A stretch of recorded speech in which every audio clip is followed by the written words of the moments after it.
Hello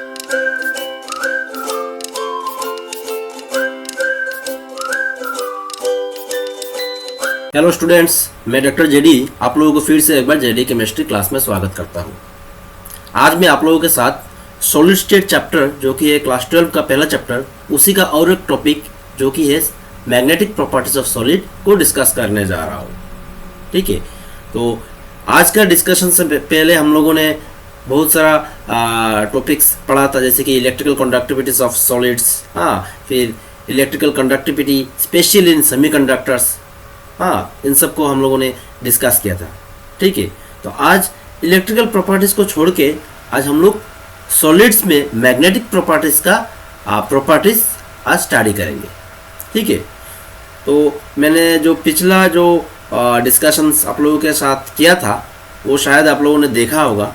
अगर जिन्होंने नहीं देखा, मैं उनसे रिक्वेस्ट करता हूँ कि आप लोग काइंडली उन सब डिस्कशन को देख लीजिएगा। मैंने सॉलिड स्टेट चैप्टर का हर एक discussions in the form of playlist मैंने ऊपर आई बटन पे लिंक दे रखा है, और at the same time the same link has been given in the description box too. I request to all of you who haven't watched those discussions yet now, you please go through them so that you will be able to understand today's discussion properly. ठीक है, तो चलो अभी हम लोग चलते हैं discussion की ओर। ठीक है, तो सबसे पहले हम लोगों को ये जानना जरूरी है कि मैग्नेटिक मोमेंट क्या होता है। तो सॉलिड्स में जो मैग्नेटिक प्रॉपर्टीज का जो पाया जाता है, वो कहाँ से आता है, उसका सोर्स क्या है, किस चीज़ की वजह से वो मैग्नेटिक प्रॉपर्टीज शो करने लगता है कोई सॉलिड। ठीक है, वो जानने के लिए हम लोगों को सबसे पहले हम लोगों को मैग्नेटिक मोमेंट क्या है वो जानना जरूरी है। समझ में आ रहा है आप लोगों को? चलो देखते हैं। The macroscopic magnetic properties of materials are due to magnetic moments associated with individual electrons. ठीक है, each electron in an atom has magnetic moment which originates from two sources. What are the sources? Orbital motion around the nucleus and spin electron around its own axis. Clear, समझ में आ रहा है? अच्छा, magnetic moment जैसे कि हम लोगों ने पहला ही क्लास 11 में कोई भी एक मान लीजिए एक डाइपोल तो समझते होंगे आप, जहाँ पे इलेक्ट्रॉनिक चार्ज का अनइक्वल डिस्ट्रीब्यूशन रहता है, वहाँ से डाइपोल क्रिएट होता है, और डाइपोल से ही मैग्नेटिक मोमेंट क्रिएट होता है। समझ लेना, तो वही होगी आपका मैग्नेटिक मोमेंट इन शॉर्ट। तो कोई भी एक सॉलिड में एटम्स होगा बहुत सारा, है ना। It may be of same kind of atoms और it may be of different kinds of atoms, लेकिन एटम्स तो होगा, है ना, जरूर होगा। वो सब एटम्स में इलेक्ट्रॉन्स तो होगा, इलेक्ट्रॉन्स भी होगा, वो भी बहुत सारा इलेक्ट्रॉन्स होगा। वो इलेक्ट्रॉन्स कहाँ पे रहता है? वो इलेक्ट्रॉन्स एटम के चारों ओर रहता है ना, वो घूमते रहता है। वो तो कांस्टेंट एक जगह में तो नहीं रहता है, वो घूमते रहता है। वो घूमते वक्त वो न्यूक्लियस के चारों ओर तो घूमते ही रहता है, एट द सेम टाइम वो अपने एक्सिस के ऊपर भी घूमता है। जैसे कि मान लीजिए ये न्यूक्लियस है, इसका चारों ओर ये घूम रहा है। ठीक है, इसके चारों ओर ये घूम रहा है। ठीक है, कहीं पे भी जा सकता है ना। वो तो इलेक्ट्रॉन का क्या है, वो प्रोबेबिलिटी है, probability of finding the electron, वही है, इलेक्ट्रॉन क्लाउड है एक्चुअली। वो घूम रहा है, लेकिन एट द सेम टाइम वो अपना एक्सिस में भी घूम रहा है। मतलब this is its own axis, it is revolving around its own axis. मतलब इट इज रोटेटिंग और रिवॉल्विंग अराउंड द न्यूक्लियस, और its probability around the nucleus. At the same time it is spinning around its own axis too. ये दोनों property की वजह से वहां पे मैग्नेटिक मोमेंट का क्रिएशन होता है। समझ में आ रहा है? वहां पे मैग्नेटिक मोमेंट का क्रिएशन होता है। मैग्नेटिक मोमेंट एक्चुअली क्या है? वो एक डाइपोल ही है, जो हम लोगों ने पहले क्लास 11 में कुछ पढ़ लिया है ऑलरेडी। ठीक है, तो वो एक सॉलिड में मैग्नेटिक मोमेंट होने का, क्रिएट होने का दो ही वजह है। उसका जब मैग्नेटिक प्रॉपर्टीज हम लोग पढ़ेंगे उसमें दो ही वजह हो सकता है। क्या हो सकता है? Orbital motion around the nucleus, वो अपने न्यूक्लियस के चारों ओर जब घूमेगा तब मैग्नेटिक मोमेंट क्रिएट हो सकता है, या तो अपना खुद का एक्सिस के चारों ओर जब घूमते रहेगा तब भी मैग्नेटिक मोमेंट्स क्रिएट होगा। ये मैग्नेटिक मोमेंट के वजह से ही उसमें मैग्नेटिक प्रॉपर्टीज एग्जिबिट होता है। समझ पा रहे हैं आप लोग मैं क्या बोलना चाह रहा हूँ? समझ रहे हैं ना? उसके वजह से ही आपका मैग्नेटिक प्रॉपर्टीज वो एग्जिबिट करने लगता है। मतलब it is the arise of, or you can say it is the representation of magnetic moments of all the atoms present in a particular solid। और वो मैग्नेटिक मोमेंट्स आता कहाँ से है?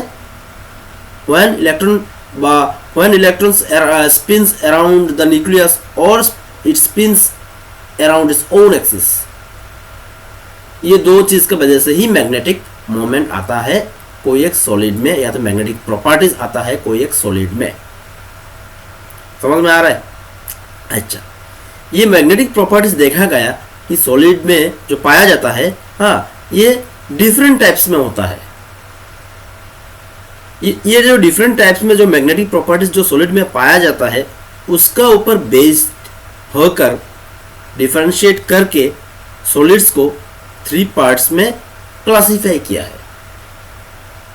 मतलब it has been divided into 3 types on the basis of magnetic properties present in them। तो वो magnetic properties actually क्यों होता है? When a particular magnet is brought near them, it has some properties, whether it will be attracted or repelled or it will not show anything, that is due to some dipoles present in them, है ना? वही differentiation का वजह से ही solids को classify किया है 3 types में। वो 3 टाइप्स क्या है? चलो देखते हैं। सबसे पहले देखिए आप डायमैग्नेटिक मटेरियल। ये डायमैग्नेटिक क्या है? देखिए, the substances which are weakly repelled by the magnetic field are known as diamagnetic substances. मतलब जो solid in presence of magnetic field वो अट्रैक्ट नहीं होता है, वो मैग्नेट के नजदीक नहीं जाता है, rather it is weekly repelled, उसको हटा देता है, अपने नजदीक आने के बदले उसको ठेल देता है, वहां से पुश करता है स्लाइटली। उसी को हम लोग क्या बोलते हैं? डायमैग्नेटिक मटेरियल्स कहते हैं। समझ में आ रहा है आप लोगों को? मतलब some materials which when brought in presence of magnetic field or a magnet, it is repelled by that magnet। समझ में आ रहा है? मतलब in presence of magnet, if you bring such type of materials, you will see that it is weakly repelled by them। समझ में आ रहा है? Such substances are known as what? Diamagnetic substances। For example, NaCl, water, benzene, etc. are diamagnetic substances। The property thus exhibited is called diamagnetism। मतलब वही phenomenon को हम लोग क्या कहेंगे? स्पेसिफिकली डायमैग्नेटिज्म कहेंगे। Diamagnetism arises when all the electrons are paired। Most important, pairing of electrons cancels their magnetic moment and they lose their magnetic behavior। मैंने पहले ही कहा कि ये सब जो मैग्नेटिक मोमेंट्स का बात हो रहा है ये एक्चुअली क्या है? एक्चुअली डायपोल ही तो है ना। डायपोल को लेके ही कुछ बात हो रहा है ना? तो डायपोल क्या है? एक चार्ज सेपरेशन वगैरह, हाँ, चार्ज सेपरेशन की वजह से वहाँ पे डायपोल क्रिएट हो जाए, वो डायपोल से एक रिजल्टेंट मैग्नेटिक मोमेंट क्रिएट होता है ना? तो डायमैग्नेटिक सब्सटेंस में क्या होता है?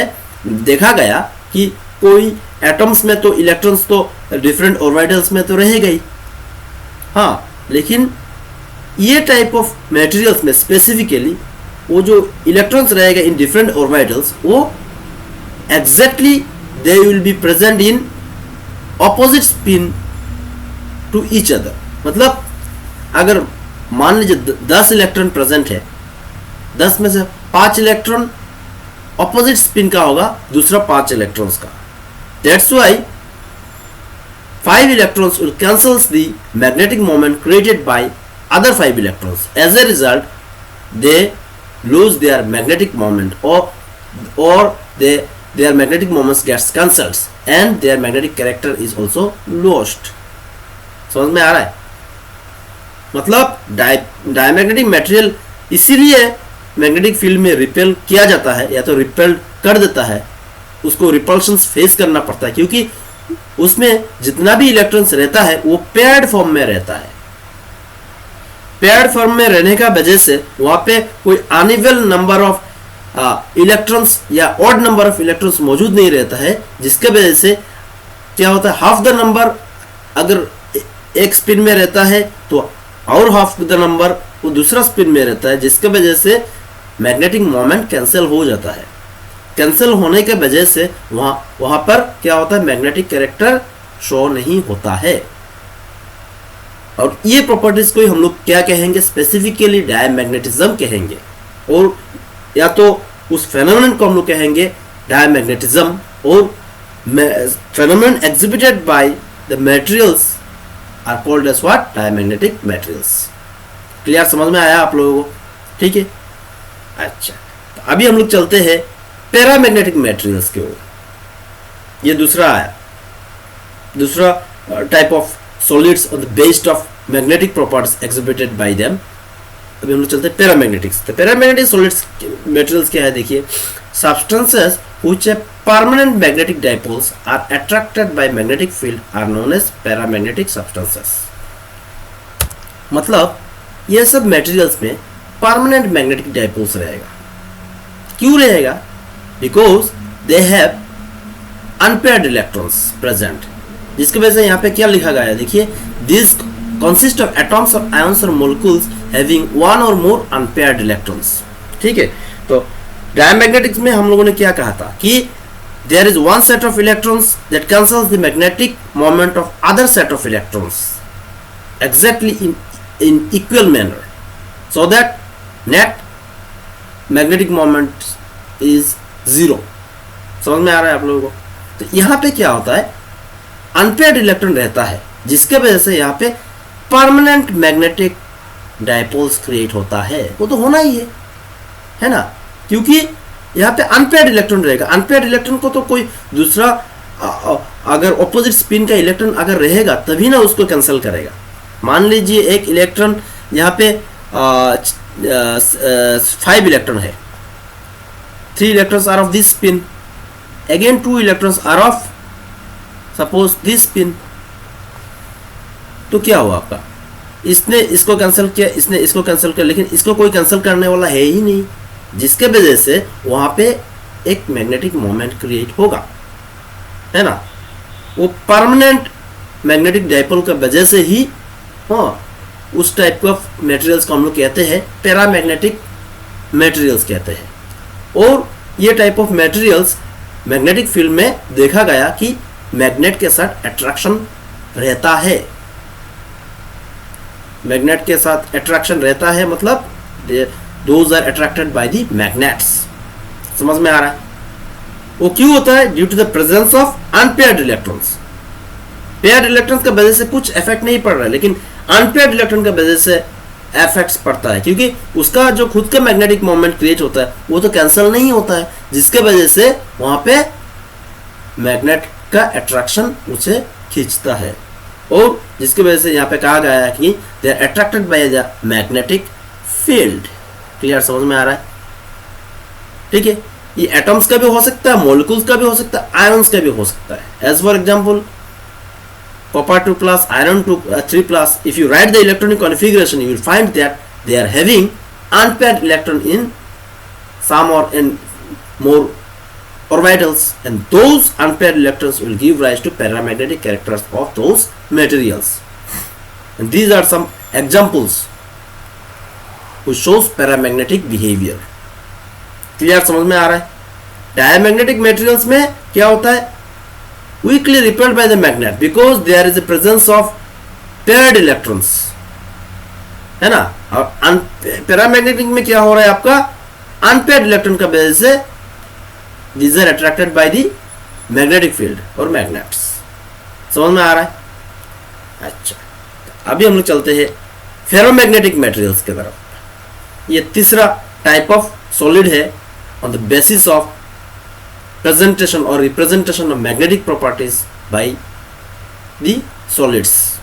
ठीक है, तो ये सॉलिड्स क्या है, चलो देखते हैं। The substances which are strongly attracted by the magnetic field and show permanent magnetism even when the magnetic field is removed is are known as ferromagnetic substances. और एक चीज मैंने वहां पे पैरामैग्नेटिक मटेरियल में मेंशन करना भूल गया था कि पैरामैग्नेटिक मटेरियल में वो मैग्नेटिक जो कैरेक्टर है जो अट्रैक्ट होता है, वो अट्रैक्शन लॉस्ट हो जाता है जब हम लोग मैग्नेट को रिमूव कर लेते हैं या तो मैग्नेटिक फील्ड को रिमूव करते हैं। वो पैरामैग्नेटिक बिहेवियर कोई एक सब्सटेंस शो नहीं करता है जब मैग्नेटिक फील्ड को रिमूव करते हैं। लेकिन यहाँ पे देखिए, ये फेरोमैग्नेटिक जो मटेरियल है, ये मैग्नेटिक फील्ड रिमूव करने का बाद भी वहाँ पे फेरोमैग्नेटिक कैरेक्टर या तो मैग्नेटिक कैरेक्टर रहता है। लेकिन पैरामैग्नेटिक कैरेक्टर में मैग्नेटिक कैरेक्टर चला जाता है जब हम लोग मैग्नेटिक फील्ड रिमूव कर लेते हैं। लेकिन फेरोमैग्नेटिक मटेरियल में ऐसा नहीं। Even when you remove the magnetic fields too, you will find the magnetic character in them and such type of materials are strongly attracted by the magnetic field। समझ में आ रहा है? इसके वजह से यहाँ पे क्या लिखा देखिए, once such a material is magnetized, it remains magnetized permanently।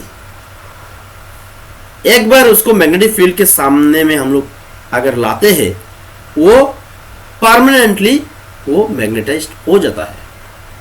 समझ में आ रहा है? लेकिन पैरामैग्नेटिक मटेरियल्स और डायमैग्नेटिक मटेरियल्स में ऐसा कोई बात ही नहीं होता है। डायमैग्नेटिक मटेरियल तो रिपेल्ड होता है in presence of magnetic field, है ना। पैरामैग्नेटिक मटेरियल्स वो अट्रैक्ट होता है in presence of magnetic field, but that properties और that magnetic property is lost when magnetic field is removed from its vicinity और इट्स रेंज। समझ में आ रहा है आप लोगों को? लेकिन फेरोमैग्नेटिक मटेरियल में ऐसा नहीं होता है। वहां पे क्या होता है, ये मैग्नेटिक प्रॉपर्टी वो रह जाता है परमानेंटली एक बार जब मैग्नेटिक फील्ड के सामने उसे एक्सपोज किया जाता है। Iron is the most common example. देखिए, iron is the most common example. Other examples क्या है आपका, देखिए, cobalt, nickel, gadolinium, chromium oxides, ये सब। समझ में आया? क्लियर? समझ में आ रहा है ना आप लोगों को? अच्छा, फिर से हम लोगों ने फेरोमैग्नेटिक मटेरियल्स को 3 पार्ट्स में क्लासिफाई किया है। ठीक है, तो उसका क्लासिफिकेशन समझने से पहले हम लोगों को थोड़ा बहुत डोमेन क्या चीज़ है, ये चीज़ जानना जरूरी है। ठीक है, कोई भी एक सॉलिड्स में, ठीक है, सॉलिड्स में आपका क्या रहता है, एटॉम्स रहता है, आयंस रहता है ना, मॉलिक्यूल्स रहता है। तो वो चीज़ में आपका जो मेटल आयंस वगैरह रहेगा या तो कोई भी कैटायंस वगैरह रहेगा, हाँ, वो सब अपने बीच में एक ग्रुप कर लेते हैं। ठीक है, ग्रुपिंग ऑफ आयंस। ठीक है, grouping of ions present in A solid, उसको हम लोग क्या कहेंगे, डोमेन कहेंगे। ठीक है, समझिए अब अच्छे से। फेरोमैग्नेटिक मटेरियल को हम लोगों ने क्लासिफाई किया है फिर से 3 पार्ट्स में। वो 3 पार्ट्स को हम लोगों को पहले समझने के लिए डोमेन क्या चीज़ वो जानना पड़ेगा। तो डोमेन क्या है आपका, classification of ions in small groups, and those groups are called as what, domains। और वो जो डोमेन्स है, वो डोमेन्स का ओरिएंटेशंस, वो डोमेन का ओरिएंटेशन ही आपको बताएगा कि फेरोमैग्नेटिक मटेरियल्स का वो टाइप्स क्या है। समझ में आ रहा है आप लोगों को? मतलब वो आयंस तो रहेगा ना, वो आयंस रहेगा। कोई भी एक सॉलिड में तो आयंस तो रहेगा ही, तो कैटायंस भी हो सकता है, एनायंस भी हो सकता है, आयंस तो रहेगा। वो आयंस का ग्रुपिंग को हम लोग कहेंगे कि क्या, डोमेन्स कहेंगे। ठीक है, कोई भी एक सॉलिड, मान लीजिए ये ए एक सॉलिड है, ये बी एक सॉलिड है, इसमें ये ए कुछ भी चीज़ से बनाया हुआ है, मान लीजिए एक्स और वाई से बनाया हुआ है, ये मान लीजिए आपका ई और वाई टी से बनाया हुआ है मान लीजिए। तो ये एक्स और वाई यहाँ पे आयंस है, ये E and T are ions in solid B. Grouping of all X and Y ions in the solid A will give you domains of those respective constituent ions present in the solid A, and their orientation in presence of magnetic field will classify the ferromagnetic materials into their types that we are going to now discuss. समझ में आ रहा है आपको? मतलब solids में जो respective constituent ions रहेगा वो सब आयंस का ग्रुपिंग को हम लोग क्या कहेंगे? डोमेन्स कहेंगे. और वो डोमेन का ओरिएंटेशन ही आपको बताएगा कि फेरोमैग्नेटिक मटेरियल्स कितने टाइप्स का होता है या तो कौन सा कैटेगरी में वो आता है. तो चलो अभी हम लोग देखते हैं. आप लोगों ने समझा डोमेन क्या चीज है? डोमेन होता है कि respective constituent ions of a particular solid present, उनका ग्रुपिंग को हम लोग क्या कहेंगे? डोमेन कहेंगे. ठीक है. अच्छा, अभी चलो अभी हम लोग देखते हैं. When there is a spontaneous alignment of magnetic moments of domain in the same directions, we get ferromagnetism. समझ में आ रहा है? They have strong magnetic effect. The ordering of domains persists even when the magnetic field is removed and the ferromagnetic substances become a permanent magnet. समझ में आया आप लोगों को? मतलब ये जो डोमेन्स ऑफ आयंस, उनका जो अरेंजमेंट वो स्पॉन्टेनियस, वो खुद से हो जाता है. उसको बाहर से कोई एनर्जी या तो कुछ देने का जरूरत नहीं, खुद से स्पॉन्टेनियस हो जाता है, खुद से अलाइन हो जाता है in the direction of magnetic field. तो समझ में आ रहा है? मतलब in the direction of magnetic field, and it is very much strongly attracted by the magnet. समझ में आ रहा है? जिसकी वजह से यहाँ पे क्या कहा गया है? There is a spontaneous alignment of magnetic moments of domains in the same direction. तभी जाके हम लोग उसको कहते हैं फेरोमैग्नेटिक मटेरियल्स या तो फेरोमैग्नेटिज्म भी कहते हैं. और ये जो फेरोमैग्नेटिज्म है it is a very strong effect. और ये जो ऑर्डरिंग ऑफ डोमेन्स एक पर्टिकुलर फेरोमैग्नेटिक मटेरियल में रहता है, it is permanent even when the magnetic field is removed. Clear? समझ में आ रहा है?